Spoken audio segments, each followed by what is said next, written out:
Hello, ladies and gentlemen, boys and girls. Welcome to another video. Today, I'm going to be talking about the Odell signing to the Ravens. That can be up to $18 million.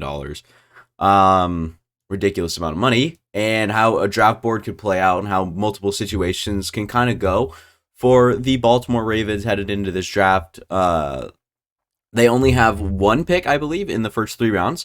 And if you're really going to make it count, I think that there is a chance you trade up. I think that there is a chance that you stick and pick and get a good player at your position, but you got to have people fall to you. So I think I'm going to try to play out a couple different scenarios here in a little mock draft simulator. Don't count this as a mock draft. I know I do quite a few of those. I've been trying to slow down on it because I don't want to just farm it for views. Like, I want to do it on my own terms, and I would want to do one every day, right?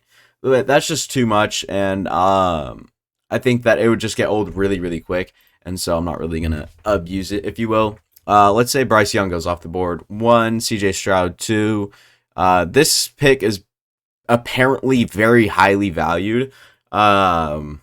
Therefore, I don't know what. I mean, there's been like 6 people, I think, calling about this pick is the number I read. So, a little interesting here. The one I think is most likely is definitely the Indianapolis Colts, and what is going on with that strand of hair right there? Oh my lord.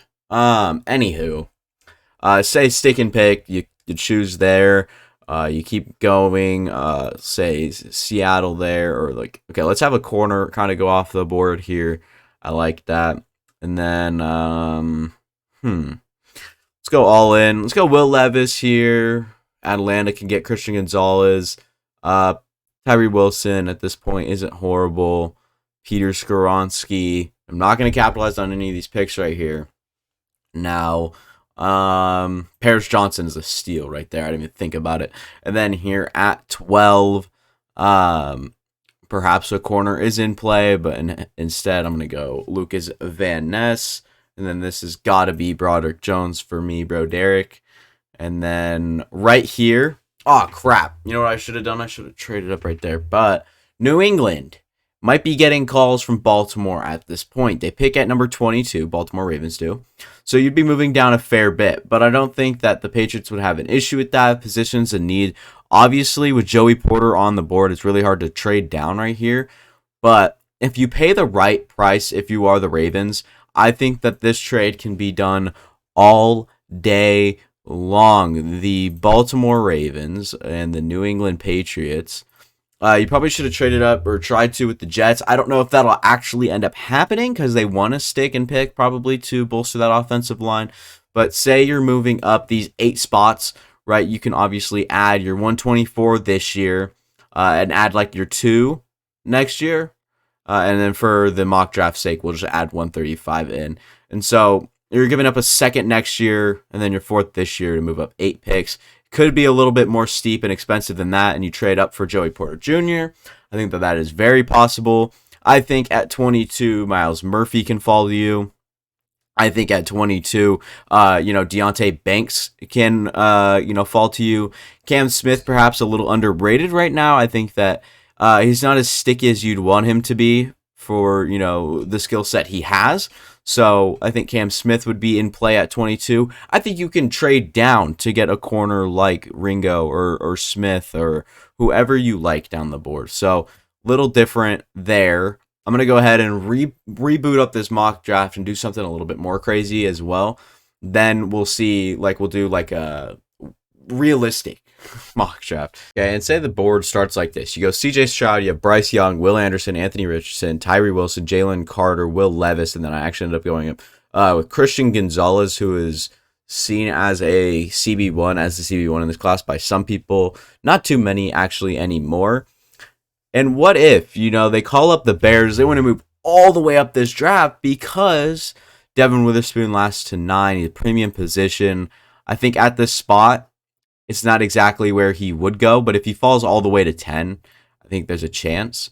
So right here, you can make a very impulsive move, and you can just trade up using perhaps your next year first. Okay, so right here, you're moving 22 to 9. This mock draft trade simulator, whatever, is all messed up. So basically, I'm giving you next year first, and they're saying that's too much value, so I had to add a bunch of dumb picks down there. Anywho, big picture is you move up to number 9, you get Devin Witherspoon to add to that defense.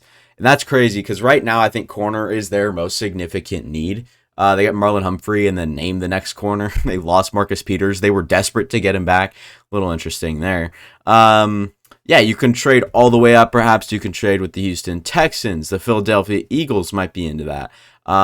There's a few different things that you can definitely do to not exactly shake anything up, but what you can do is just move up to help yourself. So the simulator I was using crashed, and now we're back and we're on PFF. So say the board falls something like this: C.J. Stroud, Bryce Young, Jalen Carter, Anthony Richardson, Will Anderson, Devin Witherspoon, Tyree Wilson, Nolan Smith, Peter Skoronski, Jackson Smith, and Jigba, Will Levis, Paris Johnson, Broderick Jones, Christian Gonzalez.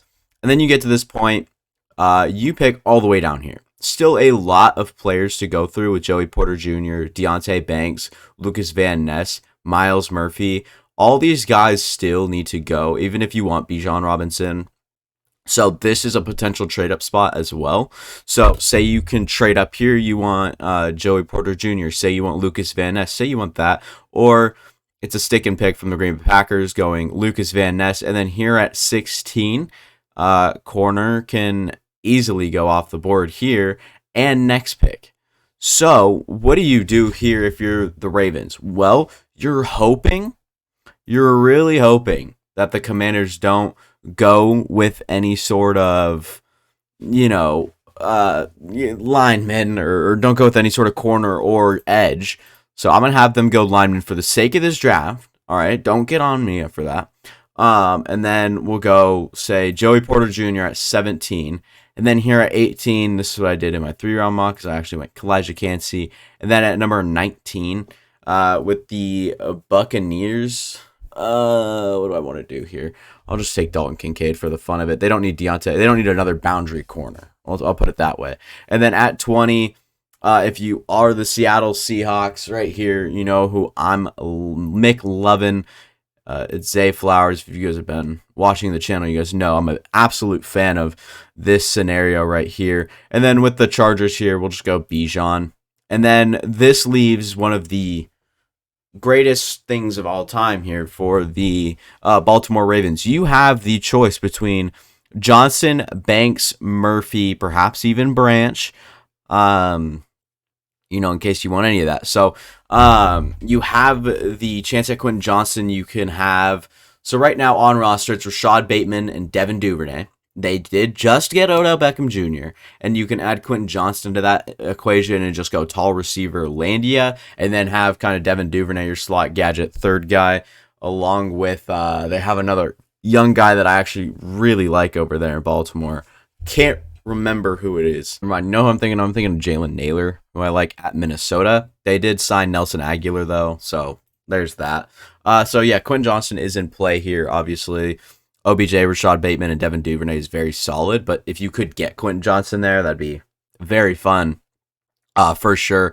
And then here at 22, Deonte Banks easily could be the pick. I mean, look at how much they're starved at corner. Marlon Humphrey, and then it goes Brandon Stevenson.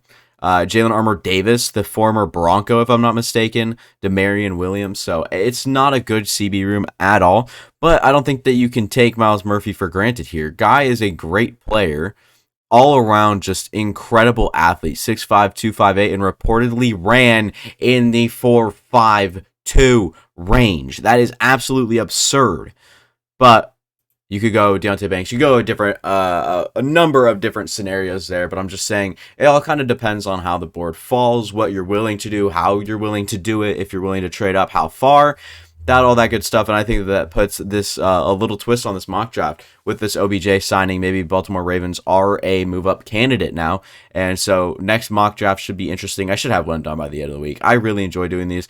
Last one I did was a full 3-round mock draft, so if you guys want to go check that one out, that'd be great. And then I'll probably just end up doing a full first round one, and it shouldn't be too bad. So that'll be all for me. Thank you guys for watching. I do appreciate every single one of you, especially if you watched all the way to now. Consider liking, and then also consider subscribing to the channel. Would appreciate all that very much, dearly.